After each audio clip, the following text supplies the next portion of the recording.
All right. And we're live. Welcome to paraglidingtalk.com. I'm your host, Robert Michaels. Glad you are here.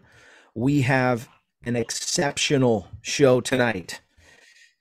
Tonight we have episode 231. Billy Purden is with us all the way from Torrey Pines Glider Port right here in sunny Southern California, San Diego. You're joined in moderation also by Anthony Peregringo. And I'm sure that there's going to be some other moderators. I don't know where they're at. They haven't logged in yet. But glad that you're here tonight. If you're just now logging in and maybe you're just starting to warm up the keyboard for yourself, you're in the right place, because paraglidingtalk.com is the best place to come and watch paragliding on Thursday nights at 6 p.m. I've got to mention a couple sponsors. One of those sponsors is Midwest Parajet. MidwestParajet.com is the website. Go check them out if you're wanting to get a hold of some gear and you want to get some answers about flying some Parajet stuff. They got amazing people that work there, and they were hugely responsible in getting my paramotor that I have in the garage. Oh, it's good. Parajet Maverick. Also want to mention PPG Smoke. There's some great new announcements. If you haven't had a chance to check your email yet, an email went out from Ryan Roberts and the team there at PPG Smoke. They've got a couple new things. We've been talking about the chase cams. The new chase cam is out. Super cool, more dynamic. Worked out some of the kinks from the old one. So version 1 is still awesome, but version 2 is even awesomer. Go check out his website, pbgsmoke.com. He's also just came out with a single strobe, so very not expensive strobe for your setup.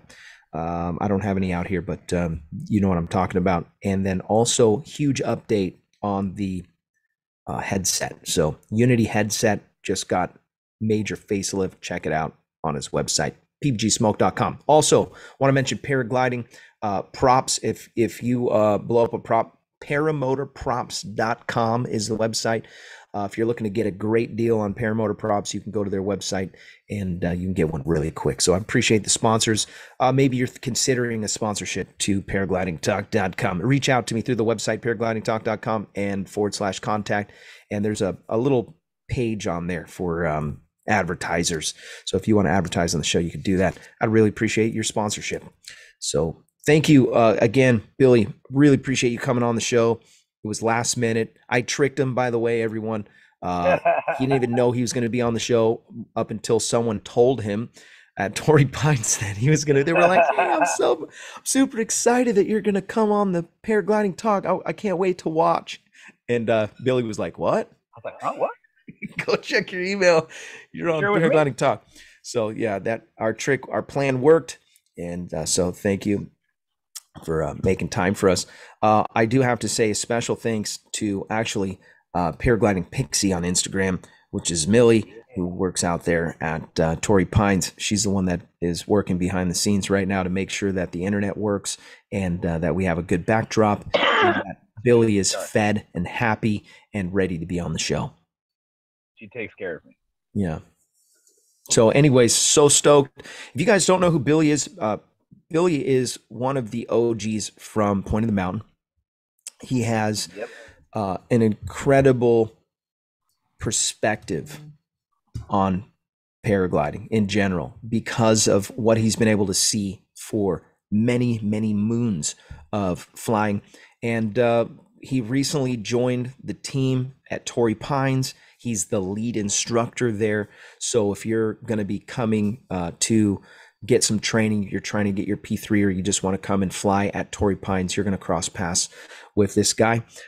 He's got some great stories to tell. We're going to dip into some of those tonight. And our main theme tonight is to talk about flying paragliders. So he flies paramotors. He's been involved in all kinds of different things. He was telling me just before the show that one of the guys from was it GoPro or Red Bull was jumping off of your GoPro setup, your GoPro. Yeah, so cool. So they're base jumping. That was before the rules were changed. And so he's been around for a long time. So welcome. I want to first ask you, how did you get into paragliding? Talk about the very beginning and bring us back to that good feeling that you had before you even got off the ground. Nice. Yeah. So my first paragliding experiences, me and my buddy Chris were driving by and we saw people flying at Point of Mountain. We pulled over immediately, went up there. It was early in the morning. We headed up, and I just asked. I actually met Dexter from Paraglide Maui. I think it's what do they call it? I think it's Yes. Maui Paraglider. So Dexter's my instructor, Dexter Binder. He's amazing. The dude's top notch, and that's where I get all my fundamentals from. Is him. And I met him, No and he's like, kidding. "You guys want to go tandem?" And I was like, "No, I want to learn." He's like, "Oh, be out here at 6 o'clock tomorrow morning." And that was the south side point of the mountain, and that was the day everything in my life changed because I pretty much have done nothing but eat, sleep, and eat paragliding ever since that day. That is no joke either. So, Dexter, I want to just, I, You so should have we, him on here. He's got okay. lots of good stuff. Now, he in Maui? Is he a tattoo artist in Maui? No, he's one of the tandems. Well, he's owned the school for 20 years up in Maui, and then Oh, he's the owner. right, he just recently sold it to one of his tandem guys that has been working for him forever, and now he just does tandems for them, so he can Wow. just chill back and enjoy his life. Why Wow. not? You're in paradise, right? So we were just in Maui, me and my wife, for our 20-year anniversary. Oh, happy anniversary! Miracle, thank you. And while I was, this is crazy, while I was eating dinner, I'm scrolling through Instagram and I see a video of a guy throwing a reserve at an SIV at Lake Berryessa with Max. And I'm like, whoa, that dude got wound up. I've never seen him before. I'm going to check his Instagram. His Instagram is from Maui and it says Maui in the handle. And I'm like, what the heck? Now, I don't know anybody from Maui. So I dig in and literally I'm about 5 blocks away, walking distance away from the dude's tattoo parlor. And Oh, so nice. he's at Berryessa. I'm in Maui. And so I messaged him and I was like, dude, I was right down the street from your shop right now. Small world, dude. And weird Show him your coincidences. new tattoo. Yeah. So you got to, I'm just kidding. You're No like, bend over. Let me tattoos. see. No tattoos. No. But anyways, super cool. That so you step into this new scene, you see the guys flying, you're like, bro, I need to get into this.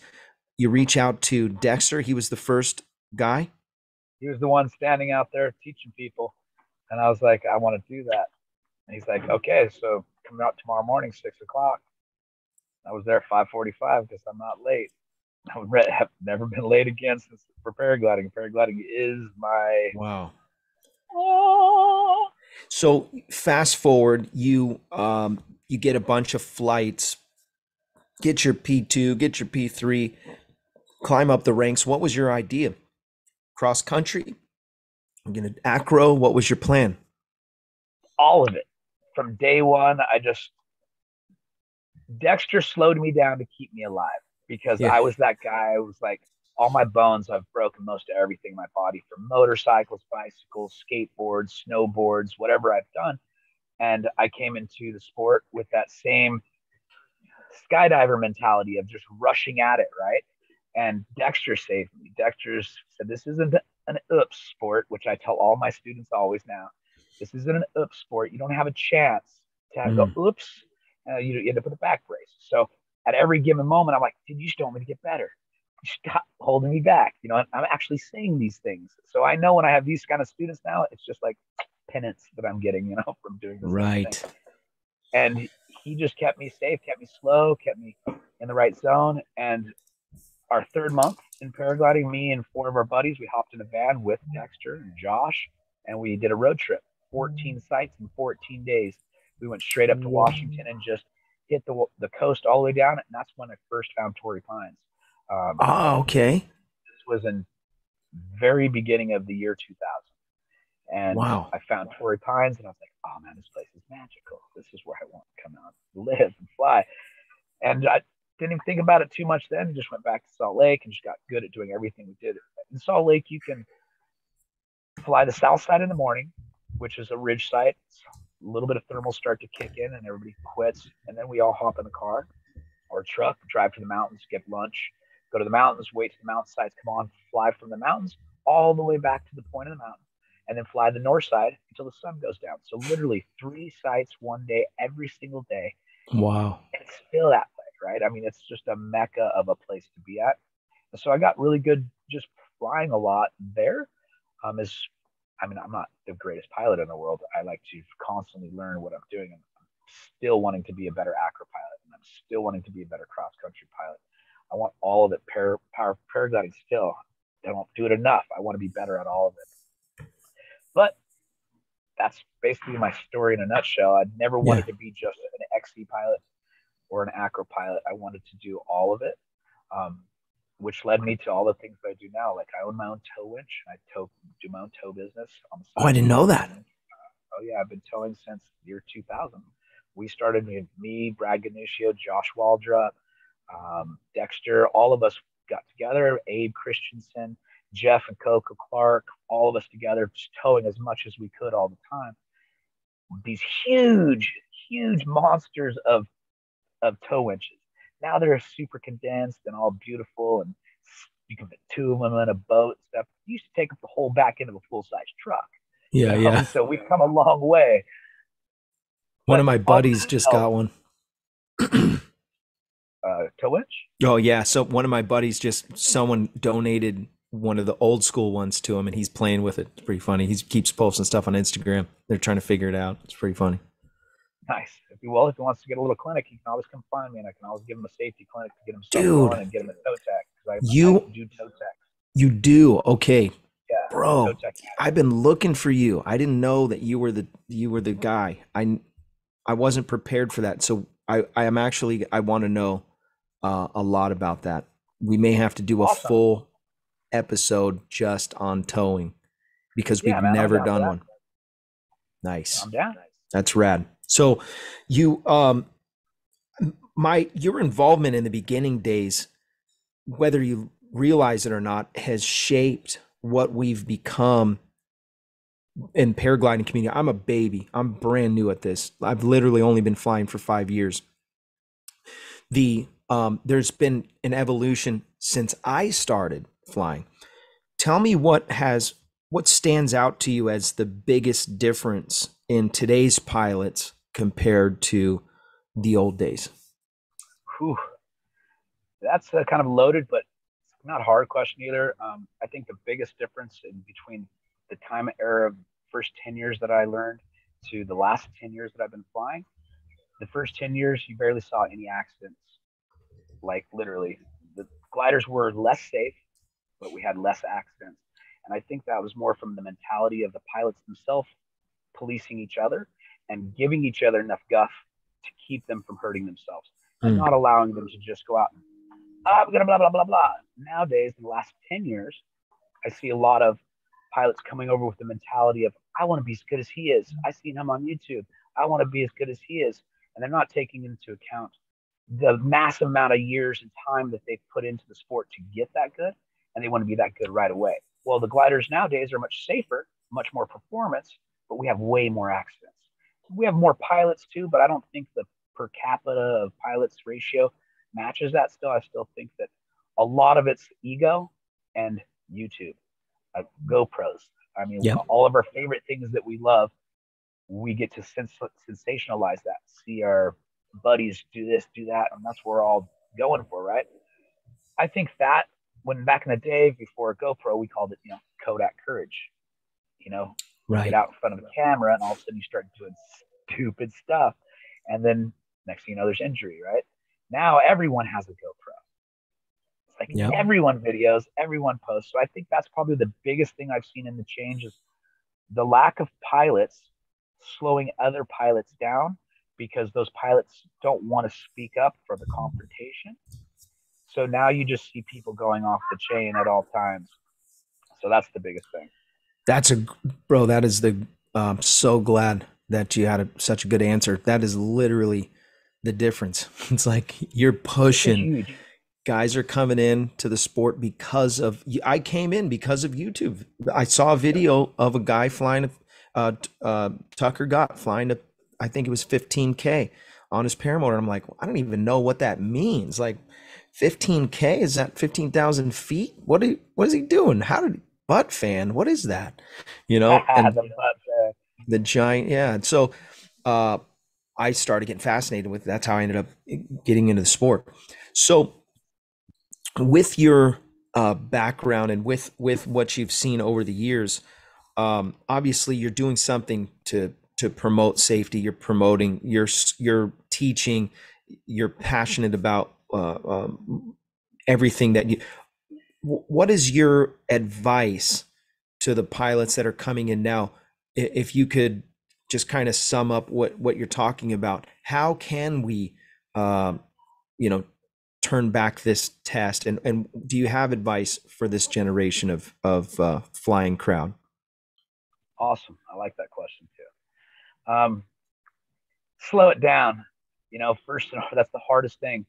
Um, Millie and I like the saying of comparison is the thief of joy. If you constantly comparing yourself to somebody else that's better, you're going to constantly be stealing your joy away from yourself. So the only thing that you should compare yourself is to yourself previously when you first started to learn, a week after you started to learn, a month after you learned. How have you progressed?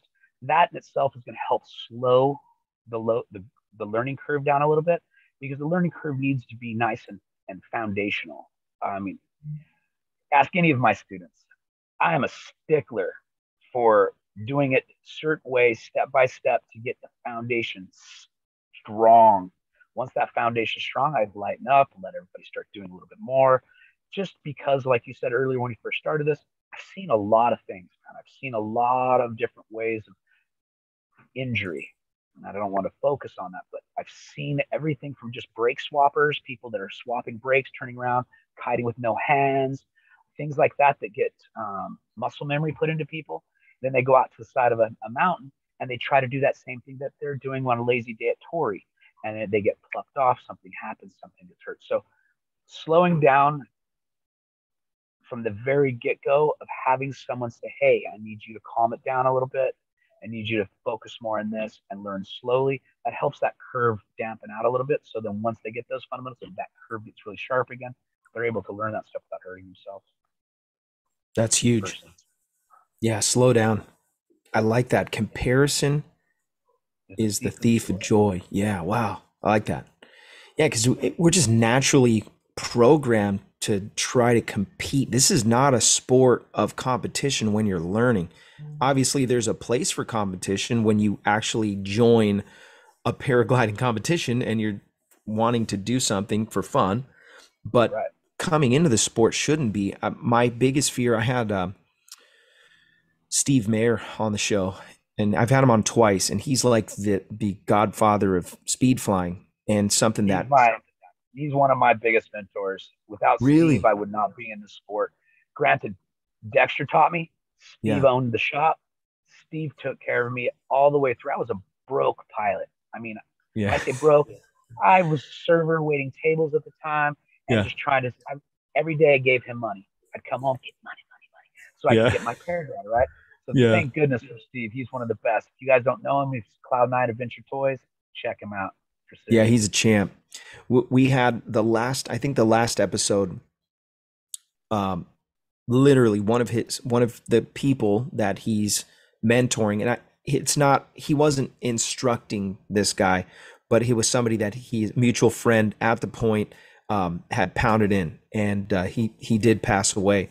And so I wanted to have Steve back on the show as soon as I could, because his message really resonated with me and a lot of people. Like, we're doing this for leisure. And the big takeaway from his show is everybody who's wanting to go to this barrel roll on the speed flying. It's like, because of those videos, and you see, it's heart stopping. Some of they're splitting these gaps and they're proximity flying, and they're barrel rolling into like the most sketchy, gnarly situations. And what Steve was saying is like, hey, gear down. You don't need to compare yourself to these. And he's actually saying no reason to barrel roll ever. He's like Yeah. anti barrel roll. And I have to agree with them, bro. This is a chill sport. We need to keep it chill. Um, Leads me Yes. to my next question. Where are we headed with regulation? Do you think it's going to get worse or better based on what you're seeing right now? Ah, man, a loaded question. It's hard to tell, No right? matter which way I answer that one, it's going to make you know. But I'm all right with that. I don't mind ruffling feathers when needed. Yeah. Um, we just had new regulation change over from speed wing, right, and mini wing separation, which there's some good things about that. The regulations of losing a sport or losing sites that we can do a sport at is what I'm worried about the most. Granted, I don't want humans to die, but majority of us aren't trying to kill ourselves in barrel rolls into gaps or just do absolutely non-common sense stuff. We're trying to do it as good as possible to keep ourselves alive, but there's that handful that gets the sights taken away, and losing our sights. Next thing you know, we don't have places to fly. That brings more insurance necessity. Like when USPA brings in PASA to do insurance sites everywhere, and all of a sudden now we can't fly anyplace. We lost sites from that because landowners figured out, oh, I can say I need their insurance, and then they didn't want to put insurance in place, so we lose sites. Regulation is definitely the hardest part, I think, of everything in our lives, right? If more of us just policed each other and just made things easy on each other and told each other how it needed to be done, we would have to have more regulation from governing agencies, right? So I think that's going to be the hardest part of keeping our sport is self-policing each other as pilots. We're not emotional. We shouldn't be emotional as pilots. It should be factual. Your feelings are on second base. First thing up is what we need to be talking about, and then we can deal with all the other stuff after that. So we keep our sights, we keep our humans alive and whole bodied, and we all get to fly for till we're 100. Man, that's my goal. If I can live to be 100, I hope not. It's to fly still, right? It's to fly Yeah. still, right? There's some old school guys flying. I say old school, but I mean guys that are older that are still sending it. So I'm hopeful that we can still launch when we're pretty old. Yeah, man. The hang glider Put hands pilots on it. are transferring over because they can't carry their gear anymore, but they paraglide, Huge. buy some Yep. lightweight gear, bro. You can get it down to like Easy. 25 pounds. It gets light now, man. It gets lighter Yeah. than that. Yeah. Oh yeah. If you do like the extreme hike and fly setup, single skin, just a little bikini harness, you could probably Yeah. get it under about five, maybe Five less, pounds four. ish. Yeah. Yep. That's like Throw it a in your backpack. little Your bag goes in your backpack. bunch of bananas. That's the same weight. Yeah. You're like, I'm gonna go hike and fly. So So was that a politically correct response? that was Enough political. that was pretty political. I like that. That was I skilled. ran around it a little bit. Yeah, that was pretty skilled. I have to admit that was pretty good. Uh, I I want to share my opinion real quick. I think that the regulation is obviously going to it's going to grow based on the attention that we get with the negative publicity, any kind of negative publicity. So we always talk about this: save, preserve, try to protect your sites. Do what you can to be a blessing. Like if you land on somebody's property because you're cross country, be cool. I know you're mad, you're bummed out. Somebody's got to come and rescue. Don't be a jerk to the farmer. Yep. A lot of times you're going to land and they're going to be cool with you and they're going to be happy. That wow, you're okay. First of all, that's cool. I was worried you were going to die because they don't get it. And the second part is sometimes they're like, wow, that is super cool. How can I get involved? Or, Yep. what I want more information. And that's the majority. I would say 90% of the time. That's my experience. If it gets to the place where 50% of the time the people are mad, then we got a problem. I So agree. We've that I actually one of the things that I talk about in our first introductory lesson, their first day out, whenever we do our basic class, is the respect of the sport, the respect of all of it. Making sure that if you're doing a cross country flight and you land in a farmer's yard, the first thing you do is try to make sure you're not trampling on any stuff. And if they come out, you ask, hey, can I take some trash out for you? Can I pull some weeds? That's a good idea. Make it so it's super not, you can just land on my corn crop and crush everything. They're more like, hey, this guy's going to help me out. He didn't mean to do it on purpose. And that usually goes a long way. Very, very, very few times I've had any issues landing on people's property. I have had issues landing on people's property. No matter what you do, they're just screaming at you, and just get out of that property as quick as possible is my suggestion. But the respect and manners. Yeah. Gosh, those are the two things we've lost in this world: respect and manners, right? That's it. So simple too, man. Just respect people. Yeah, we have got an incident right now that's going at Blossom because a couple years back, guys landed in this ranch, and what happened is the guy was breaking a horse. He's an older guy. As he's got the horse on the rope, one of the guys came in, swooped. It was actually, I think, a hang glider, swooped in and landed, and when he did, it spooked the horse, yanked the old man down, and he broke his wrist.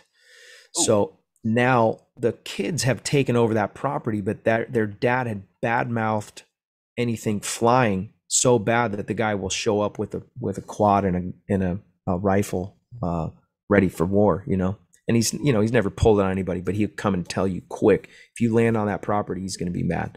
And it doesn't have to be like that. We can not do foolish things. I say stupid things. So let's I know we're 3 minutes early to the wheel. Sean, are you prepared to spin the wheel? I know you came in a little bit late. Yes. Okay, I figured you were. Of torture. Yeah. Yes, tonight, instead of winning something, we're going to give your phone number away to the I messed with Billy just before the show, or before, when we were setting up the show, and I had texted him, and he doesn't remember that I gave him my phone number, and I said something along the lines of like, hey, this is Robert, I gave you my number, blah blah blah, met at Torrey Pines or something like that, and then I go, just kidding, we've been trying to reach you about your car's extended warranty. Press 9 if you would like to speak to a representative. Super funny. Delete. Yeah. He said he almost turned it off. All right, so tonight is my 200th episode. Oh, and you need to allow screen share, Robert. That's tonight. That is tonight. Tonight is my 200th episode as a moderator on this show. It's never been done before. Boom, making history. Wow, Sean. Dude, nice. I thought I had another week or two. No, I told you. I warned you last week. It was like, hey, yeah, you did. 200th episode. Look at this. I'm even wearing my shirt. 200 right here. See? Yeah. Okay. That is rad. Security, enable screen share. Yeah, you're good. Okay. Well, here we go. No more names in the wheel. No more names in the wheel. A little bit of a delay here. Here we go. Sean, I feel like a heel because I don't have a trophy for you or anything. Oh, yeah. I'm getting hosed. But you're getting one for sure. All right. 200 episodes. Thank you. We're giving away one of these retractable keychain things. What's that? The center of your wheel is a BGD glider tumbling. Yeah, BGD. Yeah, it's a magic. It's actually a wing that I fly. It's a great wing. Nice, So, thank you. The spin of this wheel, by the way, is brought to you by Calamity Kite Clinic. Calamity Kite Clinic is a place where you can learn how to kite better and be proficient in kiting, but you can also take it to that next level. You want to be expert level ground handling.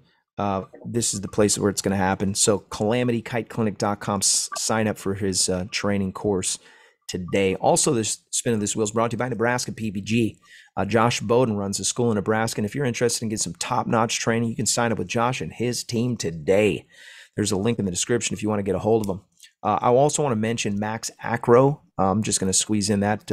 Also, maxacro.com is the website. You want to get signed up for an SIV training here in Southern California, you can do that by going to his website, maxacro.com. Super cool. Max Marion, he's got a great thing going.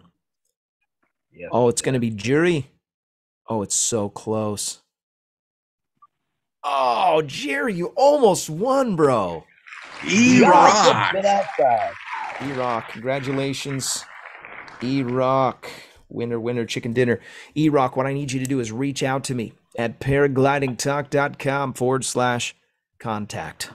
Send me your information. I just need to know the place where you want me to send your retractable keychain holder phone saver thing. Yep, super cool. So appreciate you watching the show. Got a little munchkin walking in there. Yeah, that he's actually part of the public resources department of paraglidingtalk.com. Nice. Yeah, small announcement there. He wanted to take those sandals. He was just letting everybody know. Got the sandals, guys. Yeah. So we've got several people that are watching tonight that are new. I just noticed there's a huge number of people watching the show tonight. So thank you for joining. Make sure you hit the subscribe button so that you can catch the next episode, and also hit the bell so that it reminds you half an hour before the show starts, so that you can join us in all the wonderful episodes. Paraglidingtalk.com. Pretty awesome stuff. I want to also mention that we have a Patreon to support the show. It takes a lot of hours of our time to put the show together, especially my time. I'm in there trying to trick people like Billy Purden to come on the show. It takes a lot of tenacity, and it worked. So he bribes me with trophies every 100 episodes. That's right. That's right. Do you have your trophy from episode 100? I do. Yeah, you need to go get that. Show everyone your trophy. You can pretend for tonight that it's your 200 episode trophy. Tape over the one, draw 2 on it. Yeah. That's a good idea. It's etched. There you go. I can't do that. Here. Hopefully my batteries aren't dead because I leave it on at night. Look at this. Oh, nice. Oh yeah. It's his nightlight. Yeah. Oh, I didn't mean to mute you, Sean, but I was trying to spotlight your video. There we go. His nightlight. There we go. Look at this. It's beautifulness. That's cool. Yep. That's awesome. So 200 episodes, Sean. My gosh. You know what's crazy, Sean? Yeah. There's a coincidence. There is. Episode 200 was with Millie. Yeah. That's what I was gonna say, but I didn't get it to it. I'm glad you said it. Wow. What a trip. Yeah. Awesome, huh? And the stars align. Yeah. The Millie. So super cool. By the way, thank you, Sean. I really appreciate you. And you know, these guys, the moderators, they don't ask for anything except for Sean. He asked for bowl rice, and we give it to him. And but these guys, everybody that has a tool next to their name in the chat, everybody who's a moderator on the show, and there's some moderators that are not here, whatever. My mom, they put in a lot of work and effort, and they love the sport, and they're passionate. And what we're doing, what our show is for, is literally to create a place where people can go every week and learn something that's going to make them a better pilot and make them better for the flying community and save sites and just be cool. Be cool, man. Yeah. So bottom line is, if you watch paraglidingtalk.com, you're cool. Hey. Yeah. Hey. Cool. My Instagram just keeps on ping, ping, ping, ping, ping. Really. So yeah, follow the show on Instagram too. Paraglidingtalk.com. Instagram, Paragliding Talk. Okay, I've got some. We're gonna get down to now we're gonna get to the good questions. Those were the softball ones. Rolling me in. Yeah, we got them reeled in now, folks. Talk with us about the process of taking a new pilot from P0 to P3. And obviously, you've been doing that at both Point of the Mountain and Torrey Pines. Talk a little bit about what they're looking at, and then we're going to get into some nitty gritty. Nice. Here, since it's a P3 site, we start you off on the top of the mountain or top of the hill, the cliff, and we basically teach you how to kite the glider, how to hook yourself in correctly, how to bring the glider up, forward inflations, run down the hill. We call it a little float. You float down to where we have the box, and it's basically a small little flight that you then flare and land next to the box, turn around, bring your glider down and control. We really make that happen over and over and over again so we get body postures correct and get glider control correct. Once we get enough of those little teeny little flights in you, and we see that all the things are connecting. Then we hook a nice radio up to you, and we chuck you off the cliff, right? And then we just fly, send, and then we fly them down to the beach. And we require a lot of beach flights because we're not trying to create ridge soaring pilots, because ridge soaring kind of comes as just, it's fun. It's a good place to train everything at. Yeah. But where the real flying is, like you go to Blossom, you go to all the other places, the good altitude flights, you need to be trained to land in no wind situations, and we get that from the beach. So we get nice setup approaches and get good. I change the spot all day long, making them set up different ways, and we do that a lot until we get enough flights to get to their P1, and we give them their P1 test. They take their P1. After they're doing that, they're already gaining skills in the P2 category throughout this process of these floats, and so we start training them towards their P2 also immediately. Once they get their minimum flights, we don't ever just send anybody out here with their minimums. We try to consider ourselves not a minimum place, but the minimums are only 35 flights. Most of our pilots leave here with more than 50 flights for their P2, and that's going through a series of checkoffs. So when I have them in the sky, we do our big ears, we do our minimum sync, we do basic little things to keep them understanding how to fly the glider if something goes wrong, like a brake line breaks. Well, we teach them how to steer from the rear risers, how to flare from the rear risers. We teach them how to fly one-handed so they can check their text messages or eat a sandwich in the sky or mess with their Vario, all the basic things that you need for P2. Once they achieve their P2, their hours, their flights, then they come and sign up for their P3 if they want to continue to fly here without having to go other places by themselves only to just get their hours to be able to get their P3. Along with that P3 course, we require them to go to mountain sites. Now, we've been teaching here for quite a while now, and so we've got a little mentor system set up throughout the older pilots, the older student pilots that are going to Little Black all the time. And I've already said I've got 50 flights there, and they're now flying Blossom and Marshall and all those places. Well, they still go to Little Black, and then the new P2 pilots go to Little Black, and they kind of give them site intros and get them dialed in to start doing all these laps. And they're used to hiking because we make them hike from the beach up to here. So then they hike to these little sites and they get these no wind landing approaches. And they're doing tons of these. And then they bring that information back to us of what they did. We have other friends that are there always videoing, showing us stuff. Then we sit down with them. We go over what they could have done better. Then we practice that stuff here at Torrey Pines, whether it's making sure that they're doing straight launches. We make them imagine 100-foot trees on both sides of them with only wing distance away, and they have to stay in that corridor the whole way off the side of the cliff. Things like that we can simulate, like an Etch-a-Sketch here, right?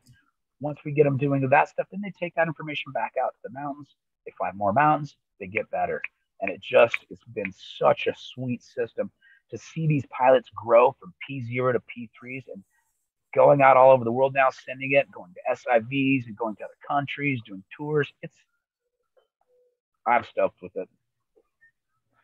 What would you say is the most common mistake that people are coming in and they're showing up and they're like, this is like a detrimental mistake. Like you can't screw this up. And it's the most common thing that you're having to teach every single person that as they come in, you're like, look, you need to understand this. This has to happen. The most common thing that I think I see out there on the field the most, body posture, that translates to once they get off the side of the hill, burying their brakes to get in their harness. Oh, so leaving the hill, and then automatically as they're rocking back in their harness, they're keeping their arms down, and then they start to get that close to the stall. So that's one of the things that we really try to get with the float, getting that good torpedo posture, keeping the hands high enough but with brake pressure to float off the hill, then rocking back into the harness smoothly, slowly, if not breaking it too much so they don't have that. I'm losing battery on one of my earplugs here. Beep, boop, boop, boop, boop. Can you hear me still? Yeah. All right, I just got one, and if it goes out, then I'll have to get another headset. All right. But I think that's the number one most thing that I see from people is trying to get into the harness and using their hands to do it. Yeah, so that we is really super stress sketchy. on that. And another way we work with that is getting them in the simulator, showing them how to get in the harness and out of the harness in the simulator correctly. So when they leave the cliff for the first time, it's not like they have never done it before. What's your favorite part of instructing? My favorite part. Can you still hear me? Yeah. Okay. It's not in the headset anymore.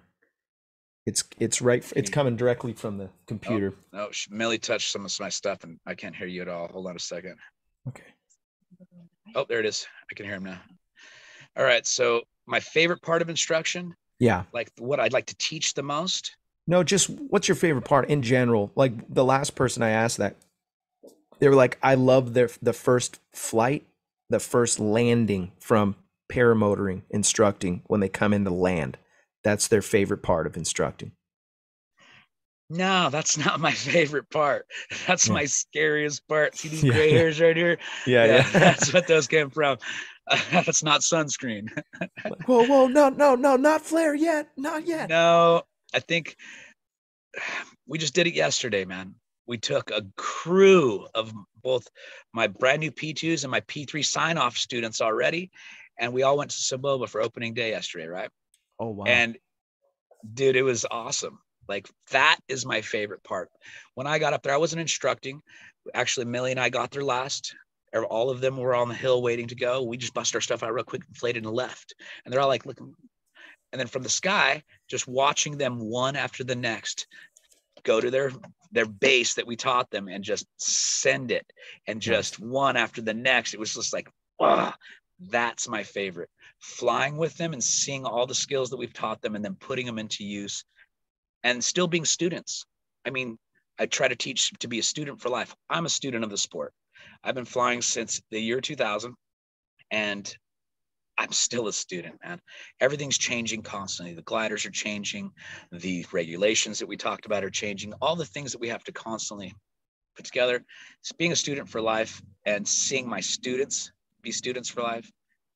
Yeah, I think that's my favorite part. That's rad. You can ask the other side of it too. How many people do you think you've instructed? Whew, so many.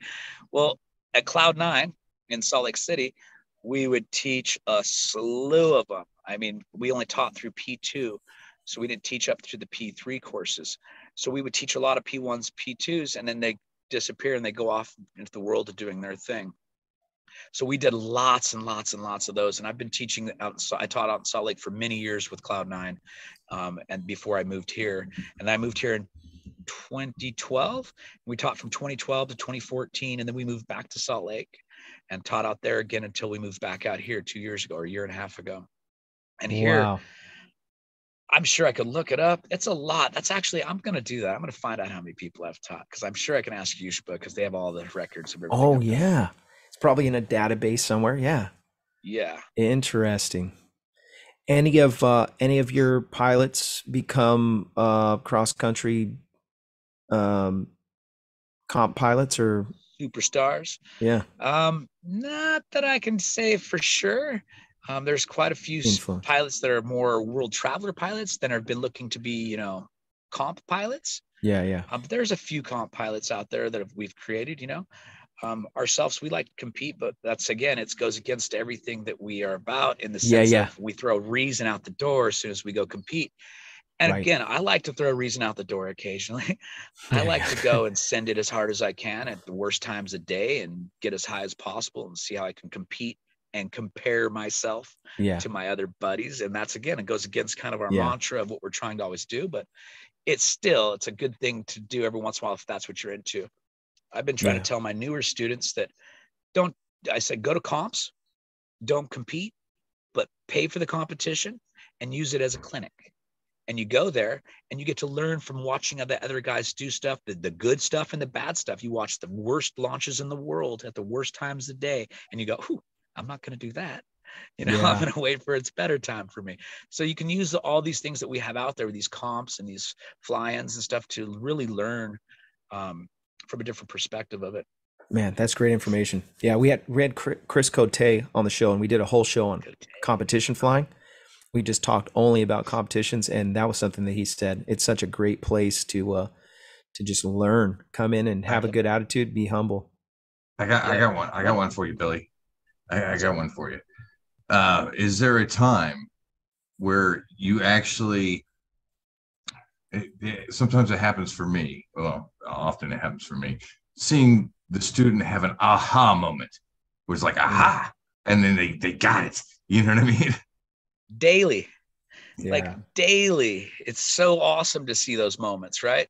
Because you can see them almost strangling themselves. Like, I'm so upset. Why can't I get this? And all of a sudden we say something just a little different or a little better, or they just see it from a different perspective. We like to think that there's the seers, the doers, and the thinkers, right? And some of them are all three in that bag. But most of them are, they can see it, then they can try to translate that to doing it. And that's that, oh, okay, let me try that. And then boom, see it daily. Snap. Yeah, that's great. By the way, Hot Buttered Steve donated $10 to the super chat. And he said, Robert, if I ever pass, I want to be remembered by 3 simple words. Any 3 will do, as long as they are simple. Well played, Hot Buttered Steve. Thank you for that contribution. I want to mention a couple sponsors real quick. One of those is iFly Indiana Powered Paragliding. If you're interested in flying paramotors, no better place to get proper training than iflyindiana.com. Kevin and his team will get your feet off the ground. Their website, again, is iflyindiana.com. The show is also brought to you by Lone Star Paramotor. If you're in the Lone Star state of Texas, you can reach out to Ron Turan and his team for world-class training. That's Lone Star Paramotor.com. Also want to mention one of our sponsors, Resurgence PPG. If you want to support our men and women of uniform, you can do that by going to the website resurgenceppg.com. They are a tax deductible donation, so they're a 501c3, and when you donate to them, you're sponsoring those who have put their lives on the line for your freedom. Support our men and women of uniform. Go check out their website. You can reach out to Todd Scandrett at resurgenceppg.com. Thank you, Anthony Peregringo, for putting all those links in the description. You were amazing. Super fast. He had those all on deck. We've got a couple people in the chat that are friends of Billy. And there was a couple questions. If you have questions that you want to dial up, I've got one more that's kind of a loaded, heated question. And it's going to be great. Everybody's going to want to know the answer. I love it. Jared K had a question about P2. He said, can a P2 fly Torrey if they get checked out by Billy? That's a good question. Not necessarily can you go just as a P2 pilot, you can come and pay for day lessons to fly with us at the site. So you can put that information towards your P3 also. But since it's a P3 site, it's not just as simple as a check off. It has to be with supervision with us. Yep, supervision only. So that means you got to be under radio. You need to show up there with a helmet. Obviously, you should have a radio. Bring a whistle. If you don't have one, you're going to have to buy one there. You're going to need to have a reserve on your setup. And what else? Better bring a beginner wing. Don't be coming with no D wing and you're a P2. Right. Yeah, I can't think of anything else. Josh Congdon said, is that Congdon? Yeah, Congdon. John? He said, yeah, John Congdon, sorry. He said, Billy was my instructor, and I still hear his voice in my head. And he's the reason I saw this today. Okay. Because he said on his post, he's like, oh, I can't wait to see you on the podcast tonight. And I'm like, what? Got him. Really? Okay, you know, sometimes you might fish and you might catch stuff. So I caught some. There we go. Got one. Got a bite. Reel him in. So I wanted to ask, because just before the show, you told us, because we joked around and we were like, yeah, we had Superdell on the show, and you're from Salt Lake. So you said something about crossing paths with him. Share that story. I thought that was super funny. Oh man, I feel so bad about this because we feel kind of responsible. A few of us feel a little responsible that he got into the sport because of us. Yeah. Don't kill me. Don't send me hate mail because I didn't know what was going to transpire. Right. But he was out there at the south side point of the mountain, driving a Jeep up and down our south side, our training hill. And a few of us were flying our gliders, and we flew down to see what this kook was doing down on the side of the hill with our hill. And he's like, oh, I'm totally awesome from Totally Awesome Computers. I'm doing a commercial for this Jeep place. And we're like, oh, okay, cool. And then I was like, it's the Totally Awesome guy, right? So after we're flying around for a while over the top of his truck, he comes up top and he says, hey, I really want to get into this. And like I said to you earlier, if there's any day or moment I could change, that would be it. Because I'd be like, oh, I don't know where you can learn. No one teaches that here. That's what we should have said. But we pointed him in the directions of people that teach, and now we have to deal with it. Oh yeah, man. That's so funny. Yeah, There's it's so a bunch of sad, dude. controversy right now going around because they had an accident yesterday. Towards the end of the day, guy was base jumping. I'm not going to speak to it too much, but you guys know, you can do your own research and find out what's going on with that. But yeah, we need to be careful. Choose who you're going to get instruction from wisely. Choose wisely, because your life is going to be in this person's hands. So it's not just about who they are on the field behind the radio, but their character is important, because Huge. yeah, that's a big deal. Like, talk to people, get out there, and don't just choose the first one. Like, we are the people that we've chosen to for sponsorship. There's been people that have asked for sponsorship that I'm like, nah. If you're not rated, you're not. If you're just backyard Joe and you're trying to teach people, and you're doing this real super discounted training thing, that's not going to cut it, man. You need to work with the group, work with the paragliding community, work with the family, and there's a rating system for a reason. Is because some people actually took some time to think about stuff. And look, I'm guilty, man. It took me a while to convert over. When I first got in, I'm like, oh man, I can go fly off the mountain if I want to. This is America. This is a free country, and we don't need rules. Well, that's how we ended up with a bunch of stinking rules, because people didn't think.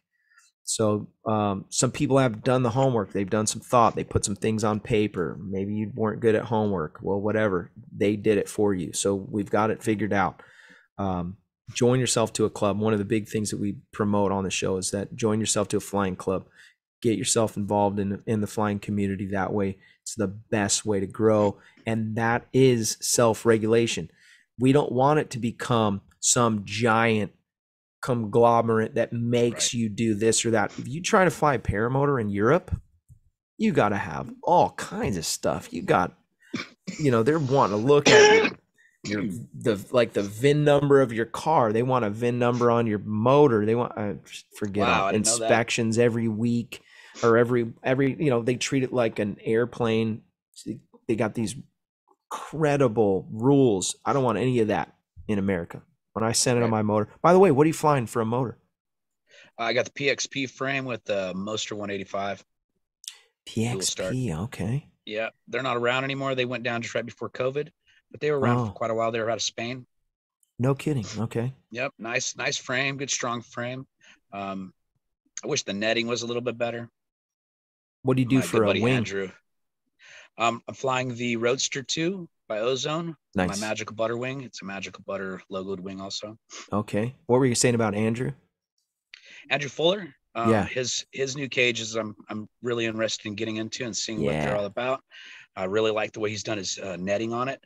It's like he took a little piece of the Walker Jet. Let's just call it what it really is, right? The Walker Jet motor used to be the flat top. The flat top. I remember when Bill Heener and Superdale transformed the Walker Jet into the flat top. And I watched every single one of those being built right there in Draper, Utah.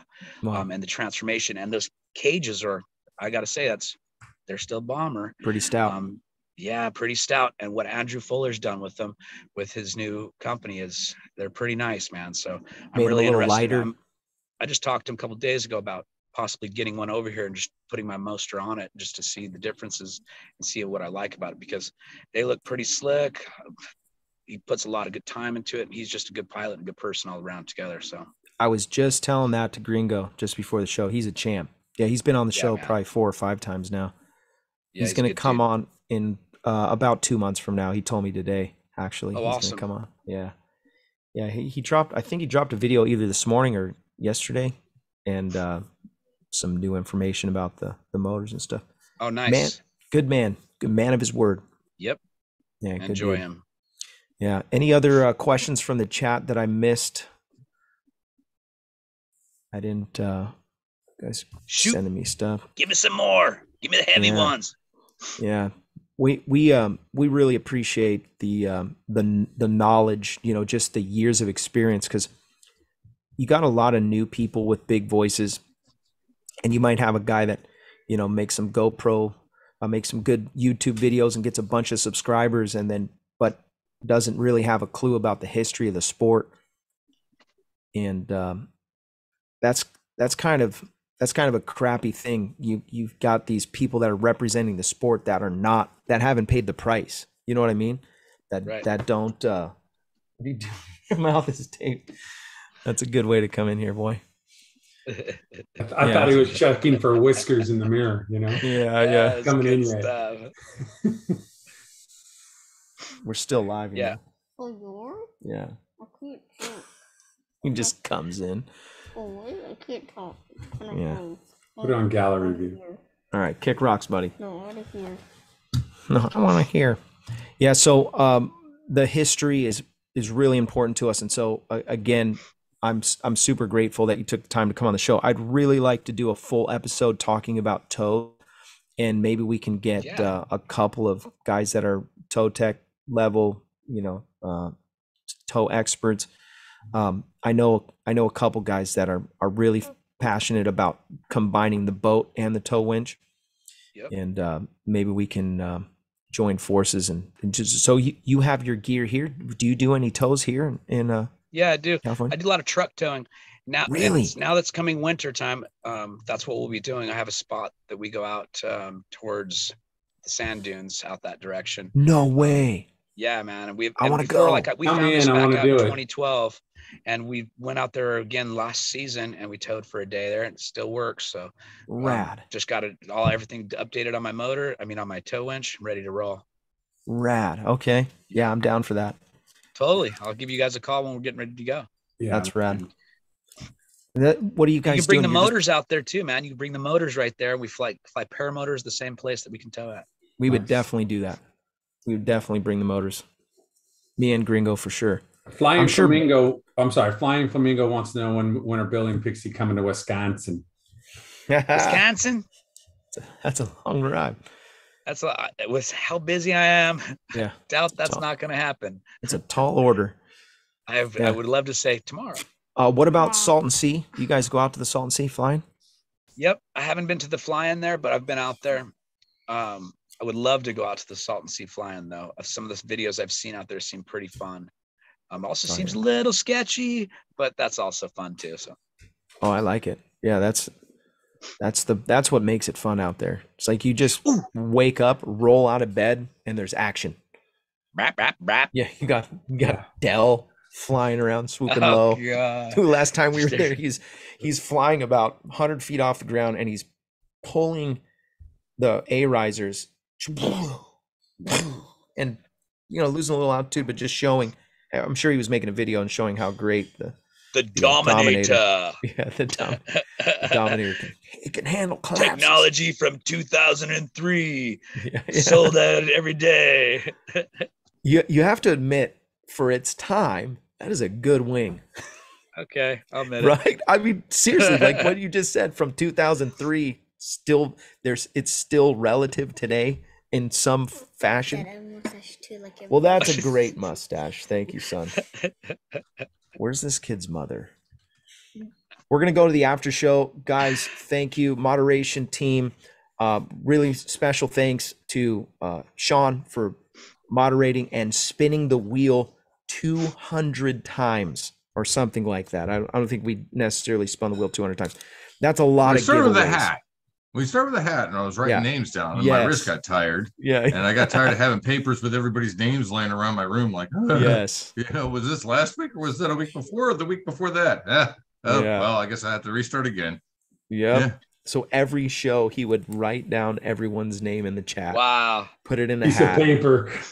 Somebody was like, "Dude, tell him we can do that digitally." I think it was Alex Gray. That was somebody in Alex Gray's show. We need to have him on the show again.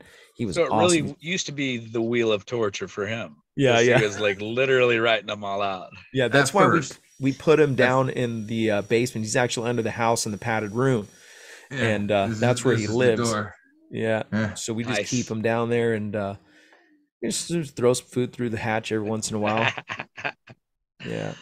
But yeah, we're gonna go to the after show. So if you want to hang out for just a few more minutes. I'm gonna put the invite into the chat, and just want to say really special thanks to you and I want to say Paragliding Pixie, but it's that's Millie. Millie. I'm grateful for her making that happen, and for you to be able to come straight from the field right on the show. I appreciate you guys having me on here too, man. Giving me a chance to speak up for some of these things. I want everybody to really kind of take to heart. Take it slow. You know, there's no rush. What are you in a rush for? To get to be the best? There's no finish line for this. Don't set one. You know, those are big things for me. So I really appreciate you guys having me on here. I definitely want to shout out to my sponsor, magicalbutter.com. There you go. Please definitely go check them out, you guys. They're awesome. If you guys ever need a code, just hit me up. Find me on my Instagram, okay? There you go. What is your Instagram handle so they can get a hold of you? It's a paragliding pan. Paragliding pan on That's Instagram. it. You guys are awesome. Hey, we're gonna go to the after show. Thank you so much. If I don't see you on the air, I'll see you in the air. I want to say. Nice mustache, bro. It's a little bit thicker than yours, Robert. Yeah, it is. It's That's got awesome. a little better color than mine too. Unreal. I'm gonna have to go and dye my mustache so I can compete with that. I like his